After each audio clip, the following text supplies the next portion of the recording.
Corona సమయంలో అన్ని IT సంస్థలు వారి ఎంప్లాయీస్కి వర్క్ ఫ్రమ్ హోమ్ ఆప్షన్ ఇచ్చిన సంగతి తెలిసిందే. అయితే లాక్డౌన్ తర్వాత గత సంవత్సరం నుండి అన్ని ఐటీ సంస్థలు ఎంప్లాయీస్ని ఆఫీసులకు రమ్మని చెప్పాయి.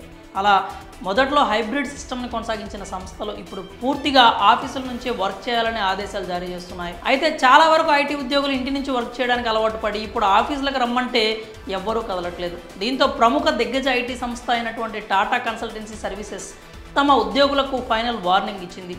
ఇక ఆ సంస్థలో పనిచేసే ఉద్యోగులు ఖచ్చితంగా సంస్థ ఇచ్చిన ఆదేశాలను పాటించాల్సిందే. మరి వర్క్ ఫ్రమ్ హోమ్ ఆఫీస్కి సంబంధించిన కొత్త ఆదేశాల గురించి పూర్తి వివరాలు ఇప్పుడు తెలుసుకుందాం. ప్రముఖ టెక్ దిగ్గజ సంస్థ టాటా కన్సల్టెన్సీ సర్వీసెస్ తాజాగా కొన్ని కీలక నిర్ణయాలు తీసుకుంది. తమ సంస్థలో పనిచేసే ఉద్యోగులకు ఫైనల్ వార్నింగ్ ఇచ్చింది. గతంలోనే ఎన్నోసార్లు టెకీలను ఆఫీసులకు రమ్మని చెప్పిన సంగతి తెలిసిందే. అయితే ఇక ఇప్పుడు ఆఫీసులకు ఖచ్చితంగా తిరిగి వచ్చే విషయంలో కీలక నిర్ణయం తీసుకుంది. ఎట్టి పరిస్థితుల్లో మార్చి చివరిలోపు ఆఫీసులకు రావాల్సిందేనని స్పష్టం చేసింది.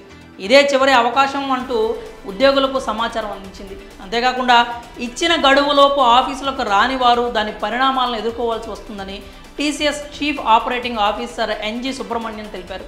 ఈ విషయమై ఆయన మాట్లాడుతూ ఈ విధంగా చెప్పుకొచ్చారు.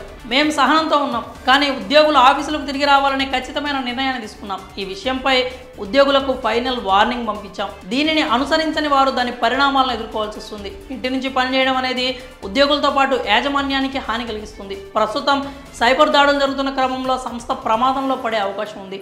ఇంటి నుంచి భద్రత కల్పించలేం, అక్కడ బిజినెస్కు సెక్యూరిటీ రిస్కులు ఉంటాయి అంటూ ఆయన తెలియజేశారు.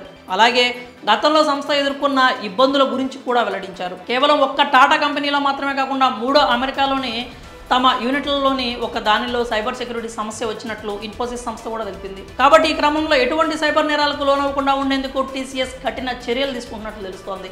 ఇక ఫైనల్గా కరోనాకు ముందు ఉన్న వారి ఒరిజినల్ కల్చర్ తిరిగి తీసుకొచ్చే విధంగా టీసీఎస్ ప్లాన్ చేస్తున్నట్లు అర్థమవుతోంది. మరి